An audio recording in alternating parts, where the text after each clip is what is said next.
Halo, perkenalkan nama saya Miliana, NIM 2110417566, kelas A2 Manajemen Pagi, mata kuliah Manajemen Pemasaran 2, dosen Bapak Adi Mursalin SEMM. Di video kali ini saya akan membacakan hasil ringkasan mengenai menciptakan ekuitas merek. Oke, yang pertama yaitu pentingnya merek. Inti merek yang berhasil adalah produk atau jasa yang hebat, didukung oleh perencanaan yang seksama, sejumlah komitmen jangka panjang dan pemasaran yang dirancang dan dijalan secara kreatif. Merek yang kuat menghasilkan loyalitas konsumen yang tinggi. Selanjutnya yaitu merek. Istilah merek yaitu tanda, lambang atau desain atau kombinasi yang dimaksudkan untuk mengidentifikasikan barang atau jasa dari salah satu penjual atau kelompok penjual dan mendiferensiasikan mereka dari para pesaing atau American Marketing Association. Diferensiasi dapat bersifat yaitu antara lain fungsional, rasional atau nyata, yaitu berhubungan dengan kinerja produk dari merek, dan simbolis, emosional atau tidak nyata, berhubungan dengan apa yang direpresentasikan merek. Selanjutnya yaitu peran merek. Bagi konsumen, mengidentifikasikan sumber dan memungkinkan konsumen menuntut tanggung jawab atas kinerja. Selanjutnya, menyederhanakan pengambilan keputusan dan mengurangi risiko. Sedangkan bagi perusahaan, yaitu menyederhanakan penanganan dan penelusuran produk, membantu mengatur catatan, persediaan, dan akuntansi, perlindungan hukum untuk fitur atau aspek unik produk, kemudian loyalitas yang memberikan tingkat permintaan yang aman serta kesediaan membayar lebih, dan mengamankan keunggulan kompetitif. Selanjutnya, ruang lingkup penetapan merek. Penetapan merek atau branding. Yang pertama yaitu kegiatan memberikan kekuatan merek kepada produk dan jasa, menciptakan perbedaan antar produk kepada konsumen. Yang kedua, menjelaskan siapa produk tersebut. Yang ketiga, membantu konsumen mengatur pengetahuannya tentang produk sehingga bisa mengambil keputusan pembelian.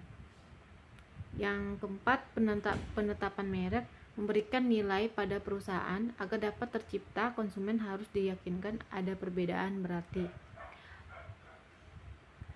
Perbedaan merek sering berhubungan dengan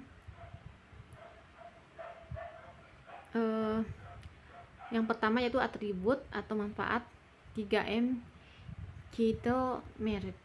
Yang kedua, sarana yang tidak berhubungan langsung dengan produk atau emosi seperti Gucci, LV, Chanel. Selanjutnya yaitu mendefinisikan ekuitas merek. Ekuitas merek atau brand equity adalah nilai tambah yang diberikan kepada produk dan jasa.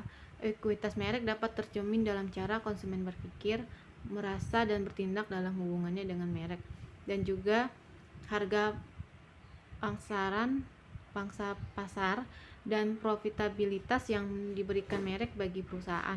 Yang pertama yaitu ekuitas merek berbasis pelanggan, yaitu pengaruh diferensial yang dimiliki pengetahuan mereka atas respon konsumen terhadap pemasaran merek tersebut.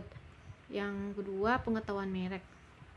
Semua pikiran, perasaan, citra, pengalaman, keyakinan, dan nilai-nilai yang berhubungan dengan merek. Yang ketiga, tantangan membangun ekuitas merek. Memastikan konsumen memiliki jenis pengalaman yang tepat untuk menciptakan pengetahuan merek. Selanjutnya, 3 penggerak utama ekuitas merek. Yang pertama, pilihan awal untuk elemen atau identitas merek yang membentuk merek atau nama merek, URL, logo atau lambang, karakter, slogan, lagu, dan lain-lain. Yang kedua, produk atau jasa serta semua kegiatan pemasaran dan program pemasaran pendukung yang menyertainya.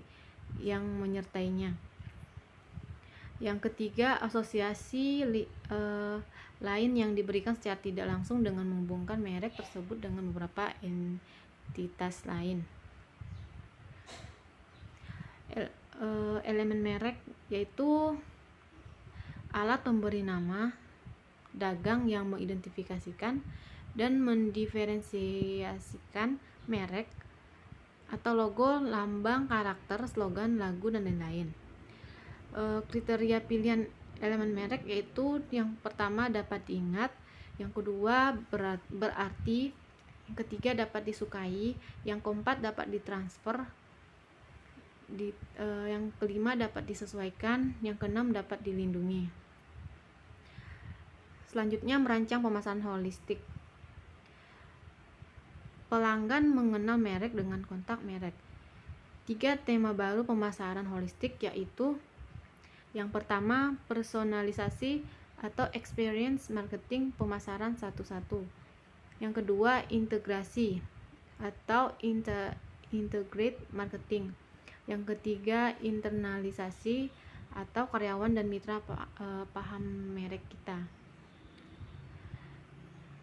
Selanjutnya, pengelolaan ekuitas merek. Pengelolaan merek yang efektif merupakan tindakan jangka panjang. Yang pertama yaitu penguatan merek seperti Pepsodent, Coca-Cola. Yang kedua, produk, manfaat dan pemenuhan kebutuhan, bagaimana merek membuat produk lebih unggul.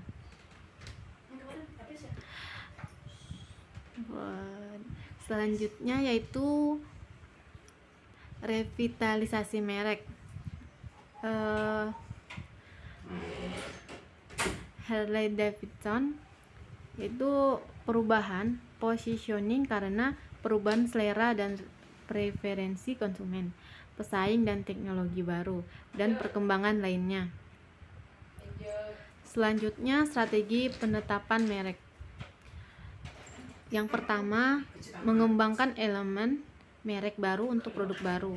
Yang kedua, menetapkan beberapa elemen merek yang sudah ada seperti brand extension. Yang pertama, perluasan lini. Yang kedua, perluasan kategori. Selanjutnya, yang nomor 3, menggunakan kombinasi elemen merek baru dan yang sudah ada atau sub-brand. Oke, sekian dari ringkasan kali ini. Saya ucapkan terima kasih.